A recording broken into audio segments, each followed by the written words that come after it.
Good evening and welcome to Power Brief. It is the 25th day of the month of June, the year 2020. We've had a lot of things happening in the first half of the year, and we are in the second half of the year 2020. Amidst that, what has also found or met this effect is the media industry in this country. We are seeing a number of media companies retrenching or rendering a number of positions redundant. Tonight, we discuss how can we rebuild the Kenyan media industry. We are joined by Dr. Ezekiel Mutua, who is the Chief Executive Officer of Kenya Films Classification Board. We are also joined by Mr. Laban Cliff Onserio, who is the Deputy Director, Presidential Delivery Unit. Remember, this conversation is also live on our Facebook page, KAK TV Kenya, and our YouTube channel, KAK TV Kenya. My name is Cornelius Omuse, and I welcome you to this discussion to find ways on how we can rebuild this once coveted industry in the Republic of Kenya and beyond. Karibu sana Daktari into our show tonight, and you'll tell our viewers briefly what really drives you to stand in for the society every time there is moral decay. Is it something that comes from your heart, or is it because of the responsibility that the Constitution accords you? Thank you very much. First of all, it's a pleasure for having me, and thank you very much for inviting me to this program, and congratulations for the good job that you are doing.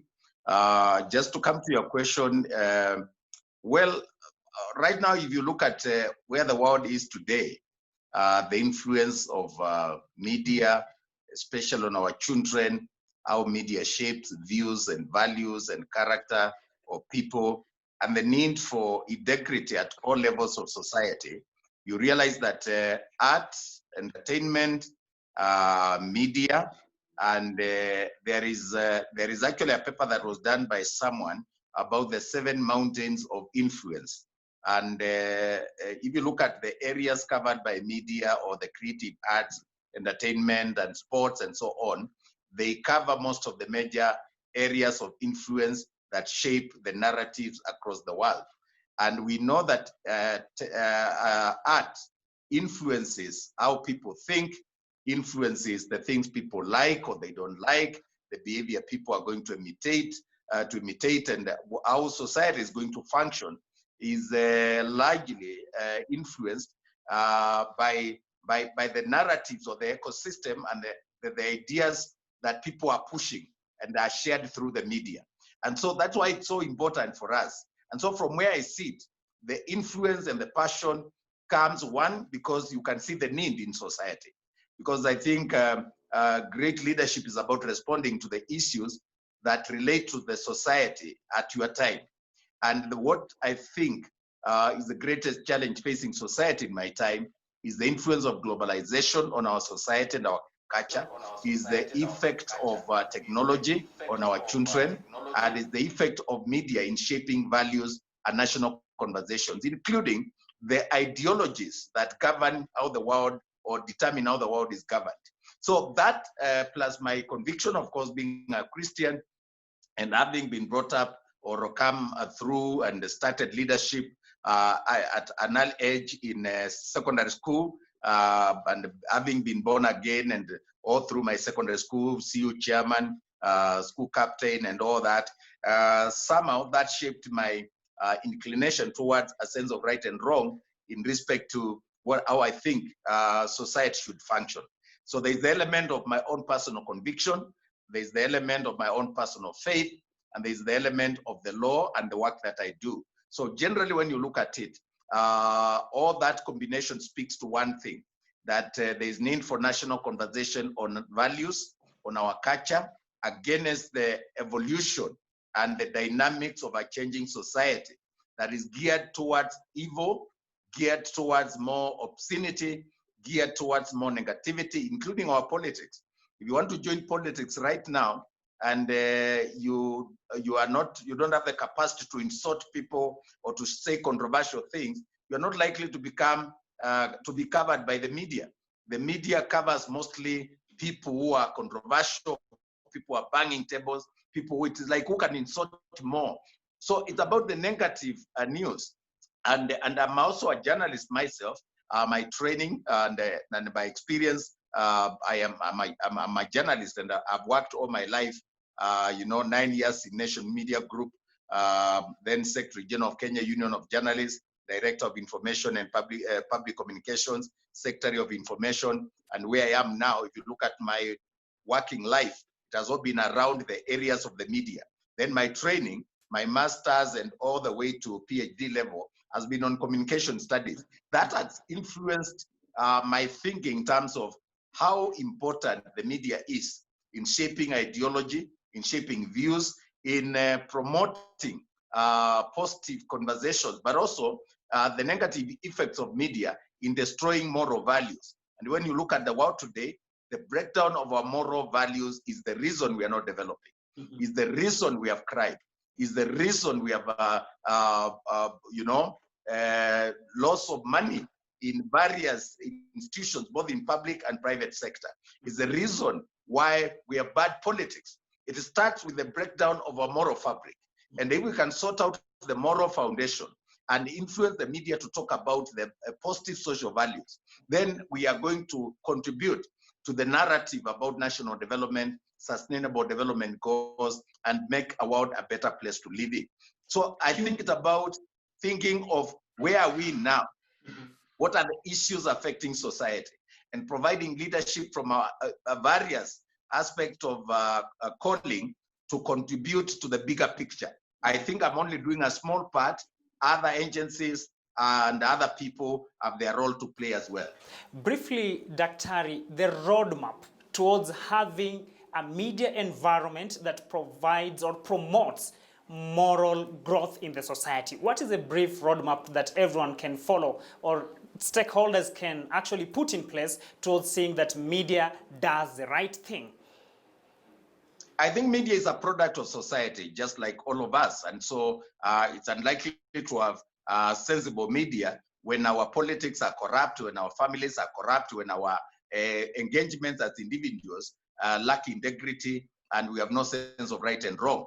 Media is also in business. And if you remember the 7 blunders of the world that Mahatma Gandhi spoke about, business without morality, if you talk about politics without principles, if you talk about religion without sacrifice, and so on and so forth, even character, knowledge without character.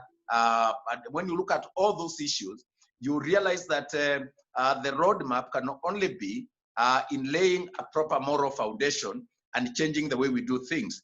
And I think for us here in Kenya, we are lucky that currently there's a process of Building Bridges initiative that is the result of the handshake. And I think if we look at that and even change our constitution, but more importantly, have a national conversation about where we are and the things that are going wrong, how our children are getting exposed. You saw the cases that we were hearing. The numbers could be contested and disputed, but the truth is that we have a problem. Whether there were 4,000 or 2,000, we have a moral issue in this country, and we need to address those issues. I think in terms of the roadmap, we did very well when in 2010, we got our constitution, which is broad document that governs the way we relate and the supreme law of the land. But there's one thing, it's one thing to have the constitution. It is totally a different thing to have the spirit of constitutionalism and adherence to the rule of law. And what the BBI does then is to try and bring in a culture. And there's a chapter about ethos and values. And I think that's the chapter we need to use to inculcate moral values across the spectrum of society. Ensure that everybody plays their role. And that is not just because the police is watching or somebody is watching. They say integrity is what you do when no one is watching.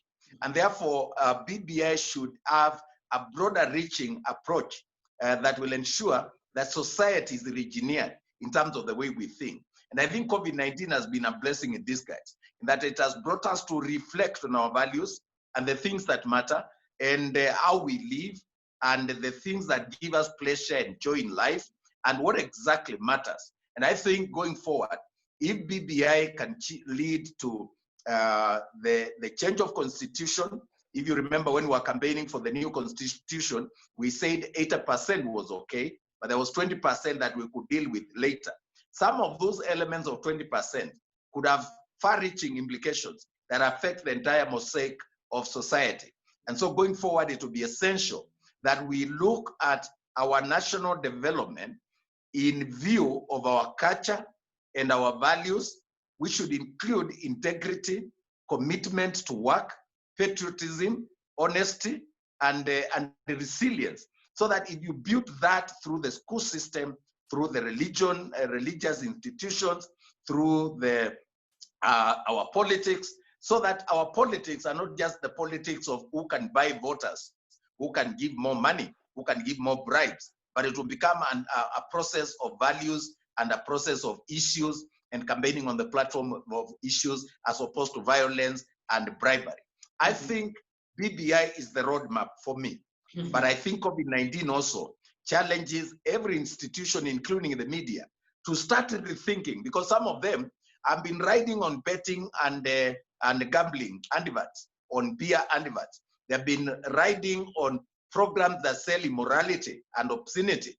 And now the truth is, if your clients were those kind of guys and they don't have money, or you are riding on like artists, for example, who are performing in clubs and bars and so on, and because that's where there is people got to spend more, you are just composing or creating content that fits that kind of clientele.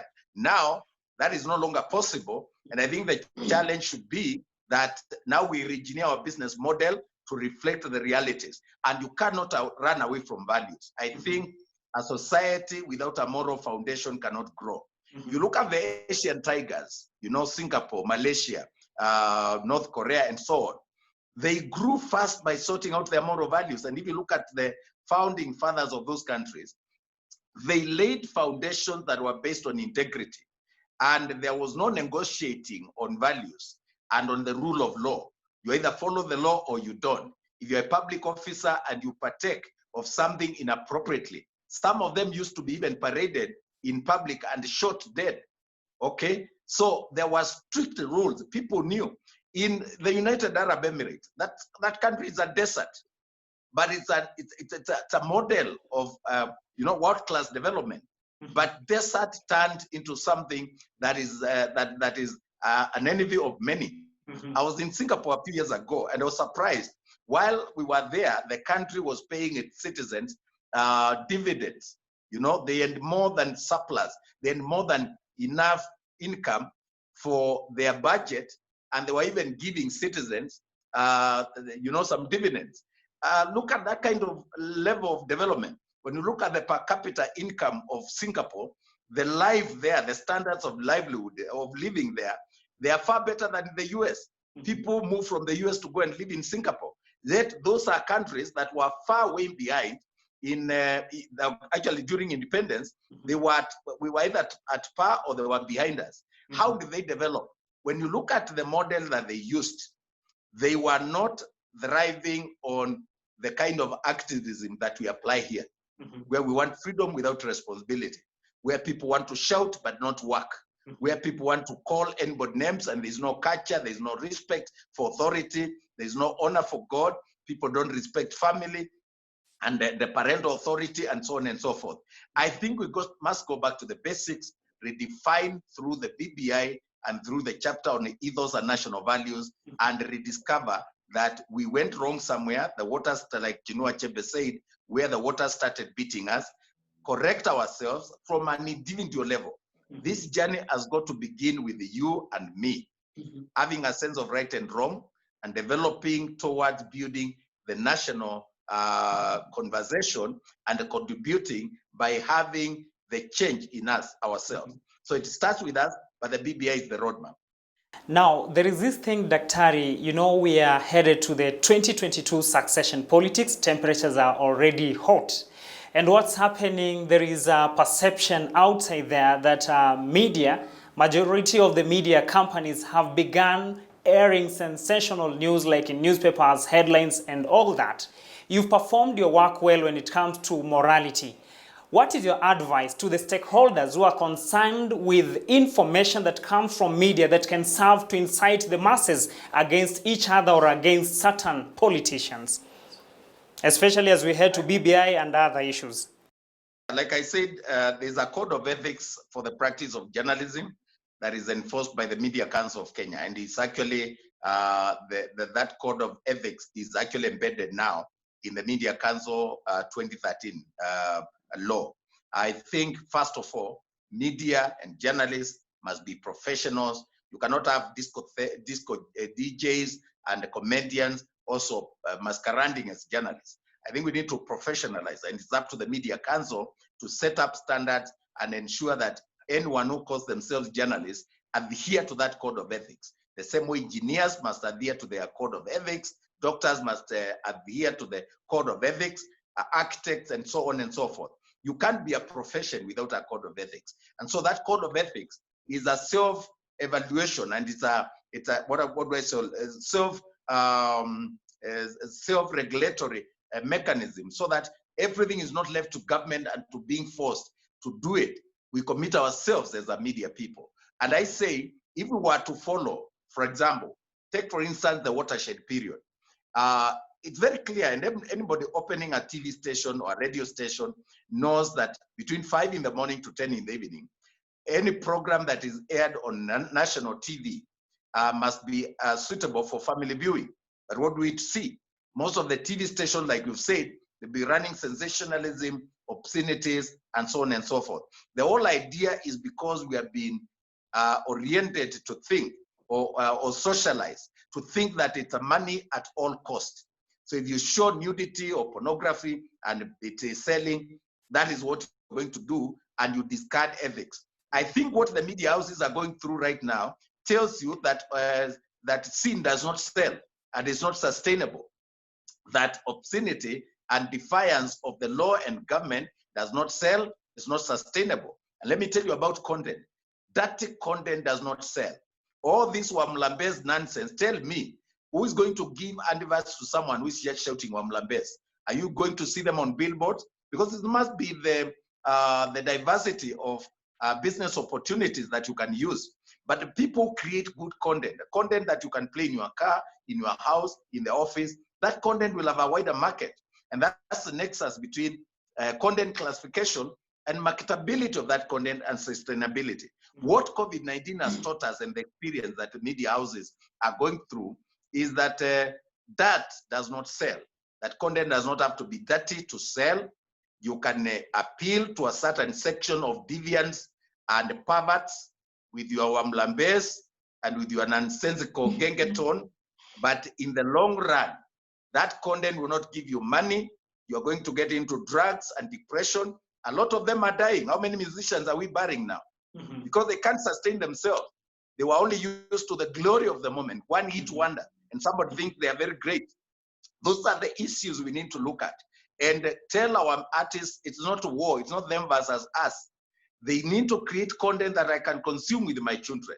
There is content for adults, yes, and we are not against freedom of expression, but you cannot just make it look like every content must be about obscenity or about sex. I think that is lack of imagination. That is laziness of the mind. And going forward now with COVID-19, people are going to survive. Companies that are going to survive will be companies that are riding on integrity and on morality. Those people, we are going to lose money.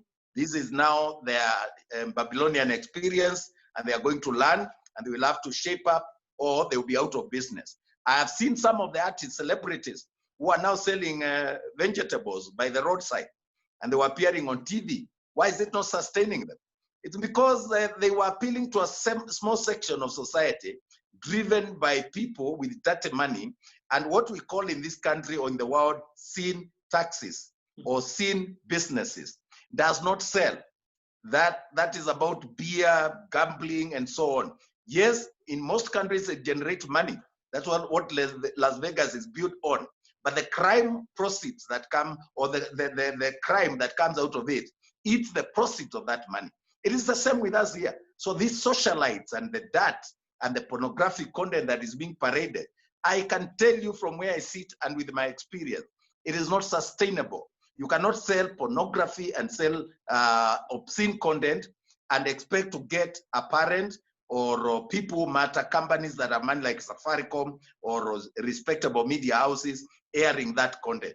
It will take another pervert, and the perverts are very few. They are loud, but they are very few. So look for where there is market, and the market is in content-rated general exhibition that is suitable for family viewing. Like I said, I can play with my children, I can play it in my car, I can play it in the office, and I don't need to fear that there will be something inappropriate. So this is the way to go, to rethink and recalibrate our business models to fit what society needs and use art and the media to serve the needs of society. Sensationalism and the politics of insult. Part of why the media houses is dying is because they were used to following Raila, because they knew Raila will attack government. Raila will oppose everything the president says. Now, when they shook their hands and now they're working together, you have nothing else to say. Raila can stay out of the headline for a week or 2 weeks. But Daktari, can't they create another Raila? Can't they create another Raila? What is telling you is that the models you have relied on are not sustainable. If you are relying on the politics of when a dog bites a man, it's not news. But when a man bites a dog, it's when you have headlines. How many times does a man bite a dog? So that narrative of it's what is bizarre, what is controversial, what is sensational, society is changing and people are becoming, there is always that excitement. When the phone came, people are very excited. Now it's normal. I can keep it here. I'm not excited about an iPhone. But there's a time when everybody wanted to have this. They want to try this. We reach a time when now people even migrate from the iPhone and they'll move to something else. So you need to rethink the business model and think ahead of the times. The business or the journalism of when a dog bites a man is not news. It's not sustainable. The business model or journalism that says that development stories do not sell, that content must be dirty to sell, that model is not sustainable. That's why I'm saying there's a nexus between what we do, film classification, content classification, and the marketability of that content. It is what will work in the end. And if you look at the people who have made money in the world, look at Hollywood, for example. They're great people, great artists. They didn't make their names by being obscene. There must be a cultural issue. If they were obscene within the context of the American culture, which is not considered as obscene. Nollywood, close to home here in Nigeria, is the second highest contributor to the GDP of that country.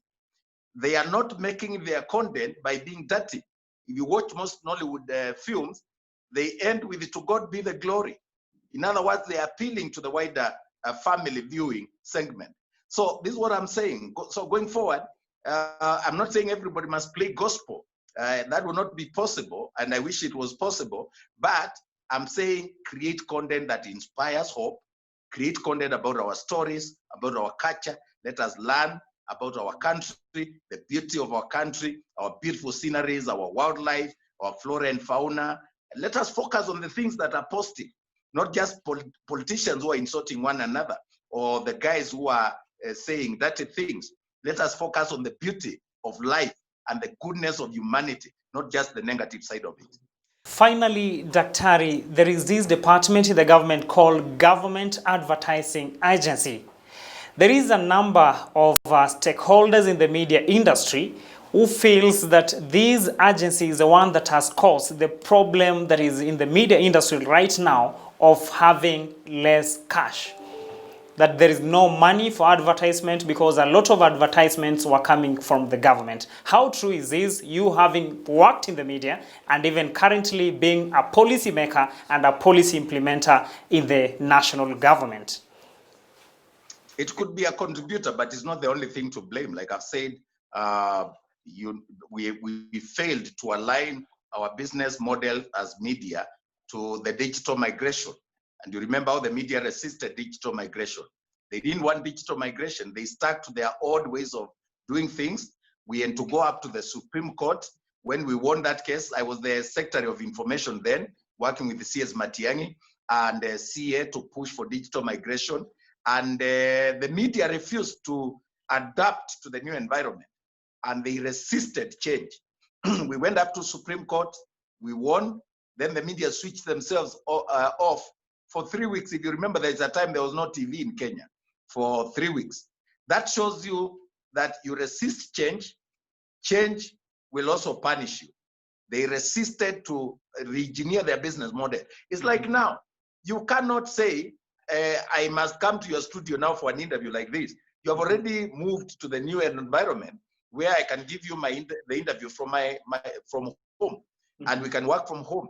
You cannot now stick to your old ways of going to the office, doing physical meetings in the midst of COVID-19. So that thinking is what we need.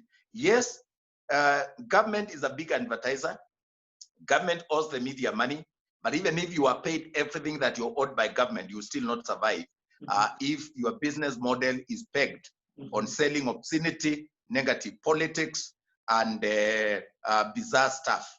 Until we reach a point where we become innovative in a positive way, and that our stories and our media speaks to issues that move development, that drive development, that drive positive social values, that make society better, not to destroy it, that will ensure that we are not just parading violence before our children and creating more criminals or violent people, or airing content that makes people think government doesn't matter. You can insult the president and it's okay. You can insult your parents and it's okay. That kind of approach to life is destroying society. And increasingly people become aware and they start withdrawing their advertising. They start saying, I cannot run my advert on this station because it is not a very clean environment. You see, so while you are thinking about government advertising agency, and those are contractual issues, obviously, if you are owed money, you'll be paid. And there's a process of following the money, including going to court. Why are people not going to court? So GA cannot be the only reason.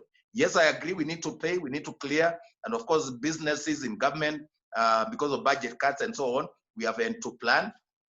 I know I am one of the agencies that have advertised. I always talk to the media houses where I'm advertising for them to know the model that I will use to pay them. Because the accounting officer, if you come to me and they are now all over pushing us to give them adverts, and we are telling them, look, with the COVID-19, then somebody say, oh, they reduced from 2 million to 500 to 200. You can see the desperation. Then you tell them, yeah, I'll run the advert, but I can only pay you next year.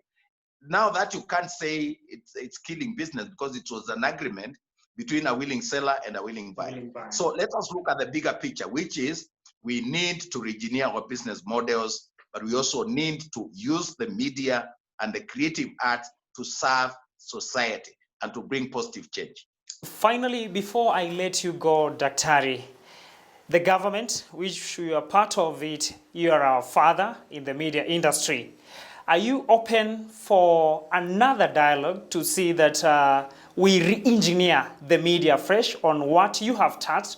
It's very emotional, they are very deep, but there are issues that need to be discussed. Unajua mtoto akilia wembe huwa anasema anapewa, lakini kimkata unamchukua unamweka bandage. Are you willing to call us as the stakeholders in the media industry to discuss these matters afresh on how to improve the media industry in Kenya?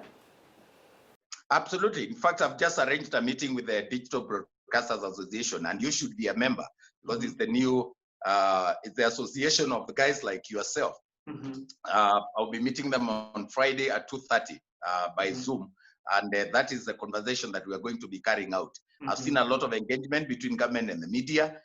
You have been part and parcel of the COVID-19 campaign, and there's a lot of money coming from WHO and other agencies to promote this campaign. And like I've said, the placement of our adverts as government and as people who value decency are going to be determined to a large extent, not in the old model where we were placing it because this program is popular because you sell pornographic content. No, we're going to say we want to use government resources in a way that we also build values and tell our stories and our culture. So going forward, we are going to be encouraging media houses to have that kind of conversation. I saw Media Council is giving 100 million as relief to the media industry. You need to check what kind of money is there for you.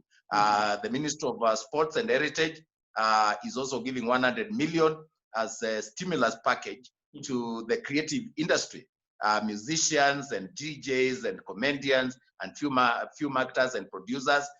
You also need to check what is there for you. So it's about individual commitment and approach to ensuring that your business survives, as opposed to just riding on government policies generally. I want us to engage as individual companies and see how we can help you. But the important thing is, I think you need to become a member of DBA if you're not, and then see how we can have the meeting on Friday. But going forward, let me say government is very open. We have been given a policy and directives by the president to ensure that we also create opportunities to give reliefs to the industry and to the businesses that we regulate. So we are very now lenient on media houses, on filmmakers, and on the creatives as a way of ensuring that we also carry them along as part of our country and as part of our citizenry. And going forward post-COVID-19, we have a broad range of stimulus package that we'll be announcing. We can't announce them too early because we don't know how long this situation will persist. So yes, government is open for dialogue. Government is open to support your business. Government is open to support journalists. We cannot actually, while we are blaming the media, we cannot wish a situation where there was no media. I'm very worried about the loss of jobs and the way media houses are treating journalists, because ultimately there is no country that can develop without a free and independent press. I think the milestones that we have achieved and to come to the democratic space where we are, we couldn't have achieved these milestones without the media. The media is the cornerstone of democracy, the lifeblood of democracy. And there cannot be a free and open society without a free and independent media.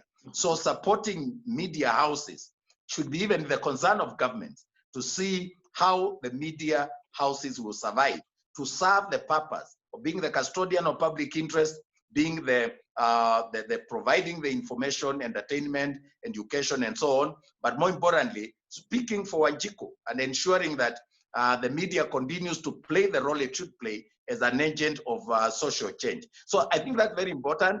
That conversation, of course, in the wake of COVID-19 is a new conversation that we are going to carry on as we see how this situation is developing. Many thanks, Dr. Mutua, for your time. Out of your busy schedule, you've made it to be with us. I know you're headed elsewhere. We appreciate and we do not take everything that you've told us for granted.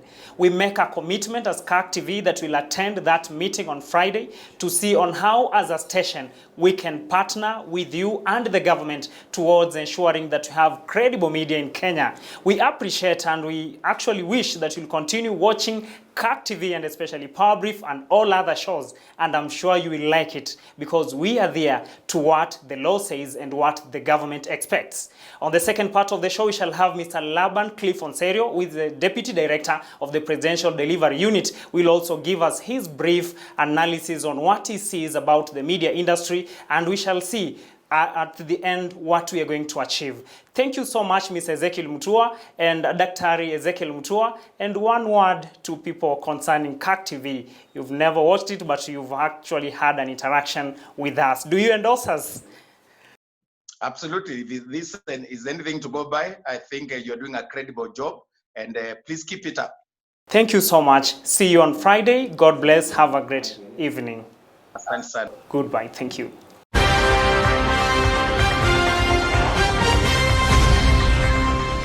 Many thanks, Mr. Laban Cliff, the Deputy Director, Presidential Delivery Unit, for finding your time to join us on Power Brief tonight on CAC TV. This is a wonderful moment for you to come here, and we are discussing this issue of the media industry, the plight of the journalists. In the past few days, we've seen a number of media companies retrenching their staff, and also there have been this claim that media companies cannot sustain themselves.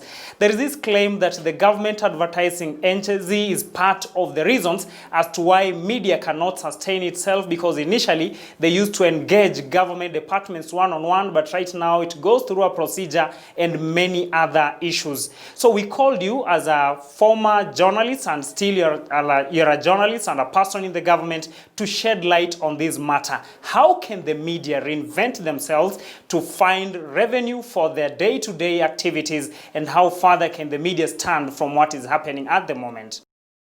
Thank you very much for having me here. It's indeed a pleasure, and look at what technology has done, brought us together, and this is an interview that would have happened in the studios, but here we are. Yes. It talks about innovation, it talks about the spirit, it talks about the changing landscape in the media industry. Indeed, you rightfully mentioned my position right now, but I'd also want to just speak as an alumnus of the Reuters Institute at the University of Oxford, where I undertook a research on the changing climate in the media industry and how media can reinvent themselves. Note this, I took the research 2 years ago, okay? What COVID has done, it has hastened the process of how media should reinvent themselves. Now, what you're seeing, and of course, we're feeling really sorry for our friends who've lost their jobs, but it was coming. This was coming, and you mentioned something in your intro there, mentioning that perhaps could it be that the government advertising agency is to blame for what is happening? I don't think that's the case, because in that innovation report, and I'm happy to share the details in our call, is that media can look at other revenue generating streams. Now, what we know is that we're always fixated on the news, okay? And the news is one element of it, but there's also needs to be a business model that sustains media organizations. Sadly to say, most of our top media leaders do not understand that, because they just look at the bottom line and that's it.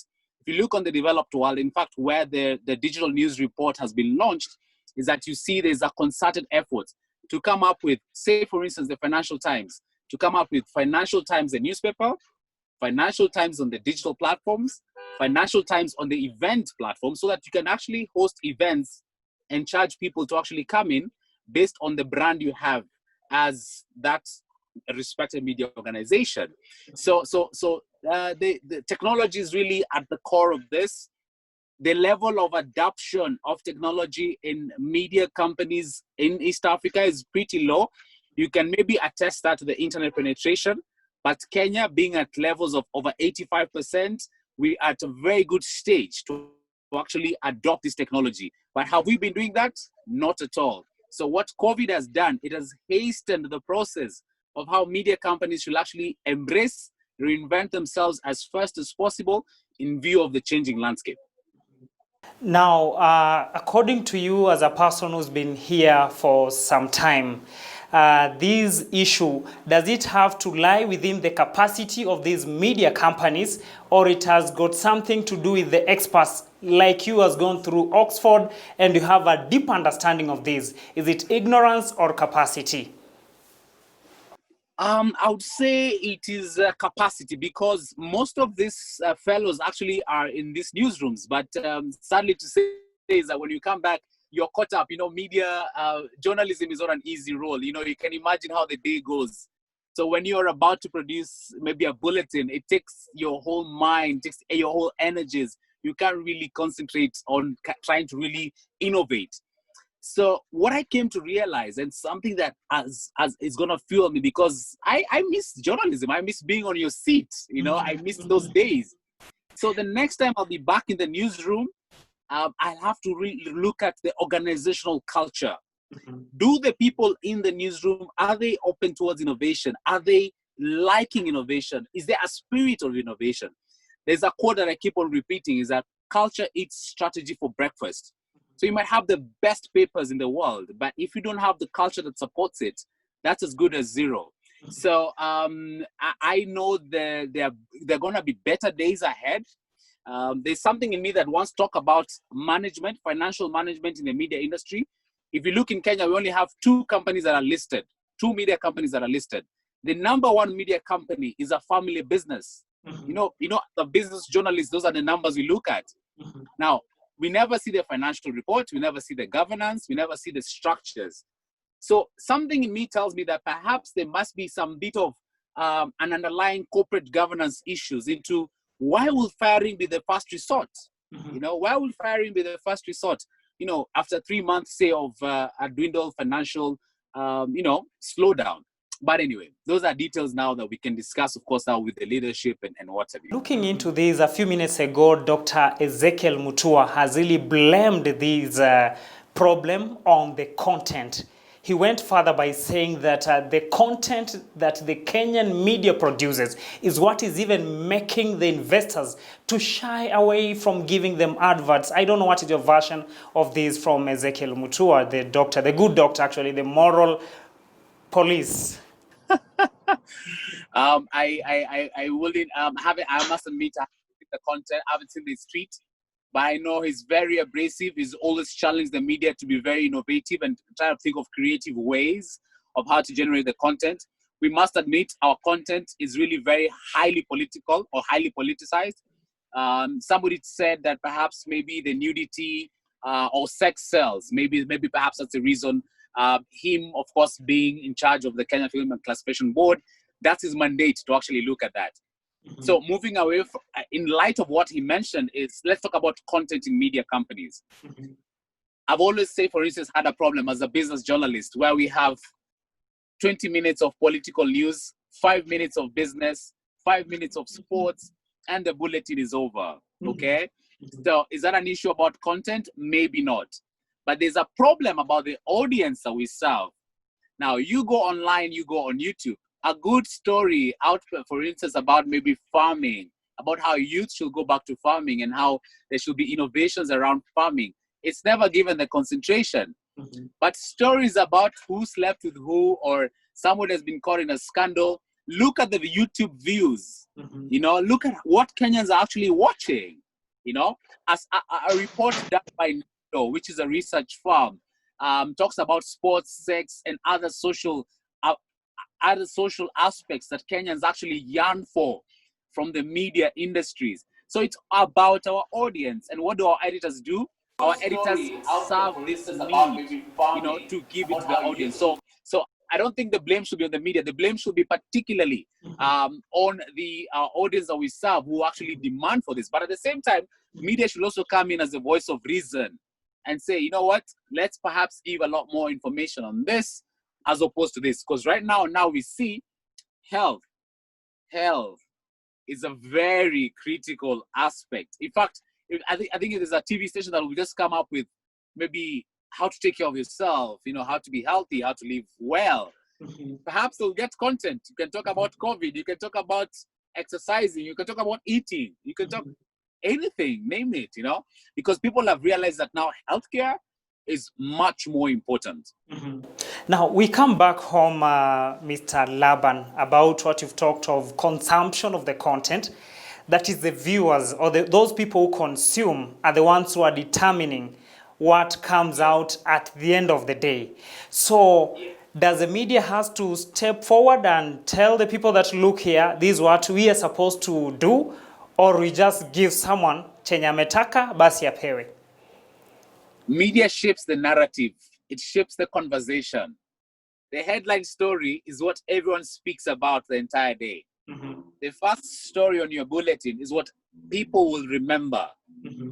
So yes, you might have a political story, and I've seen this with one of the top media stations in the country, mm-hmm. is that yes, there's a political story, mm-hmm. but you will not start with it as the number one. You'll kind of hide it in number 2, number 3, number 4. Mm-hmm. You get? And maybe talk about social issues and talk about pornography among school-going children, mm-hmm. so that you hook the viewer into something that is quite critical, mm-hmm. and affects them, mm-hmm. you know, so that you can actually now use it to now lead them into the political side onto it. Mm-hmm. Now, as a long-term practitioner in the media industry and also a scholar, I've just realized you've done a deep analysis, which you will share with everyone at a later date.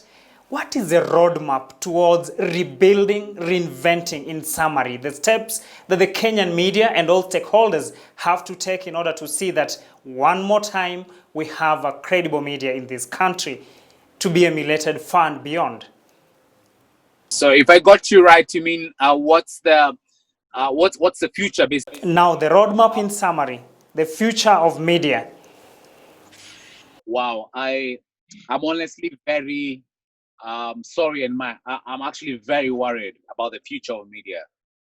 And I feel really saddened because, well, as much as I moved into government in the presidential delivery unit, which of course I'm also doing journalism work and just trying to report on the president's agenda, which is very critical at this time. Mm-hmm. I feel really sorry that I could not fully apply my research into media houses and maybe try and see an outcome onto it. Mm-hmm. My heart goes out to the people who are going to lose jobs. I just got off a call with a friend of mine in a big media house, and they told me they're having a management meeting this afternoon to discuss the future of jobs. Personally, I feel that after COVID, or I should not say after COVID, so I should say in view of where we are at, in view of this pandemic, it's time to get our feet on the ground, all hands on deck. We need to work hard and see how to reinvent ourselves through innovation. We've had 2 media companies start innovation hubs, but the ideas are never taken up. Yeah, we saw this coming, but the level of adoption, the level of taking into seriousness what these innovation hubs meant was not done. I feel there are better days ahead for media houses. Media houses need to reinvent themselves. Media houses need to come up with good content, it's true. And good is relative because it's basically trying to understand your audience, but also come up with voice of reason. Media houses leadership, our editors, please create an environment of innovation. Create a spirit of a culture that can actually sustain a strategy going forward. Because all these things lie in the boardrooms. You design the strategy, but it's never followed through in the media houses. So we hope that perhaps this time for once, everyone, and forget about the hierarchies, everyone needs to put their hands on deck, have a meeting of minds, and see how we can save media houses that have been in existence for years and years, that now are actually being threatened into existence. But also at the same time, it calls for partnerships. If you notice, we've had partnerships, which is very critical, with the government, not criticism, with the government. As a former journalist, I'm willing to give content to media houses to see how they can actually use that content. I feel that this is a time to reinvent ourselves, and my heart really goes out to the people who've lost jobs, journalists. Don't go home and wallow or just say that your career is over. Look at avenues where you can actually self-promote. You have YouTube, people are beginning YouTube channels. We have Facebook, we have Google. Go out there, use those resources to sustain yourself. At this time, what I strongly feel should be the rallying call for our media houses, the giant media houses, the small media houses, those who are innovating, is to really look at how do we create a spirit of innovation in our teams. Yes, you can be a journalist, but I know you might have a very good idea into how organizations can remain afloat, into ensuring that they actually stay and live up to the billing. So personally, I have a very strong feeling that all is well. Post-COVID, or shall I say, with COVID, we are going to be innovative. We're going to look at ways of how we can self-sustain, and it's going to be a good road up from here. So I feel that if I could just talk to any leader who's in the media house, any editor, innovation, a culture to drive strategy, creating partnerships, and also not to burying your head in the sand and not listening to that small intern who's doing your stories. They might just have an idea that will help the company stay afloat. And then finally, Mr. Cliff, any opportunities in government and also far beyond, maybe non-governmental organizations and even international foundations and international organizations that can partner with media towards raising revenue? Any idea about that? Fantastic. We have a lot of ideas. We have developmental partners who we work with. I'll speak particularly on perhaps the achievement of the Big Four agenda. We have many UN bodies are keen. Take, for instance, housing. We announced a great partnership with kind of the United Nations Habitat, especially when His Excellency the President visited the Washington, D.C. We see a lot that's going to happen. So mine is just to say that also media houses should actually rethink their mode of how they pitch for partnerships, and not really look at it as a way of just trying to make money, but also look at it as a social good, or shall I say a common good, that you see your role as a media in terms of informing, entertaining, educating, to actually use that, to for the benefit of mutual benefit, both of government and of media houses as well. Many thanks, Mr. Laban Cliff, for finding your time to be with us on Power Brief on CAC TV. We will wish to invite you more and more as we move forward. Many thanks. Have a good evening and God bless you. Till we see you next time. Thank you very much, and thank you for having me. Look forward to our next chat. That is very powerful. It's been a wonderful discussion from Dr. Ezekiel Mutua, the Chief Executive Officer, Kenya Films Classification Board. He has taken us through the history of media industry in Kenya and how other developed countries do in order to see that they remain afloat even amidst different pandemics. Mr. Laban Cliff Onserio, who is the Deputy Director of the Presidential Delivery Unit, has taken us through on how innovation can help Kenyan media industry also to grow and be able to fight all this that is happening at this time that the country is facing a pandemic that is a global one. We appreciate your overwhelming responses on our social media platforms. From me, Cornelius Omuse, till next Thursday, I wish you a very good night.